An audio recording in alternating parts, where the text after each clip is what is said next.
Hello everyone and welcome to Electron Empire.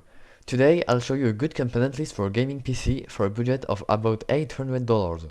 The PC will be black, and if you want to save a little bit of money, you can buy the non-RGB version of the parts. At the end of this video, I'll show you some benchmark results on some popular games so you have an idea of how well it will perform. All Amazon links will be in the description. Note that the prices are for USA in April 2024. It may not be the same everywhere in the world or in a few months. So, let's get started. First, for the case, I'd recommend the Fantex XT Pro. It's an ATX case with really good airflow and it is around $60. As it doesn't come with front fans, I'd also recommend to buy 3 thermal white TLC12BS V3. They'll work very well and they can be found around $16 on Amazon. For the CPU, I chose the Ryzen 5 5600 as it's the best budget CPU for the moment. It's $140 and it will handle most games with no problem. As for the cooling, you can either choose to buy the Thermalright Assassin King for $20 or just keep the base air cooler, but it may run hotter. The motherboard will be the MSI B550A Pro, one of the best motherboards for $100, and it will be perfectly fine for the Ryzen 5600. For the RAM, you can either pick 16 or 32 GB of Lexar Tor. It's 3200 MHz CL16 and it's not very expensive.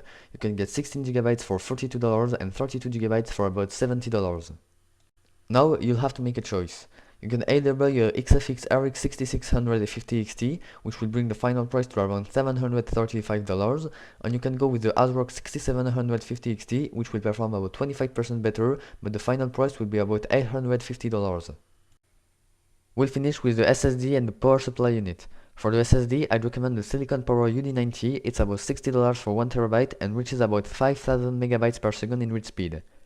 Finally, for the PSU, as there is not any good modular PSU for that price range, the MSI A650BN, which is non-modular, can be found around $60 too.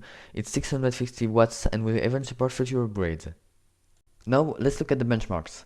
First, with the 6650 XT in 1080p, you're going to get almost 120 FPS on most games, and on the heaviest AAA you'll be around 60 FPS with high settings. On more competitive games, such as Valorant, you can have around 280 average FPS. You can also play in 1440p around 60 to 80 FPS, but the GPU will have a hard time with the biggest AAA games. Now, with the 6750 XT, you'll be around 140 FPS on most games in 1080p, and you can go over 60 FPS on bigger games. In 1440p, you'll often be over 90 FPS, with the heavier games around 60 FPS, which is pretty good for a PC that costs less than $900. And this concludes this video. What parts will you choose for this budget? Don't forget to subscribe if you want to learn more about PCs. That was Electron Empire, and see you next time!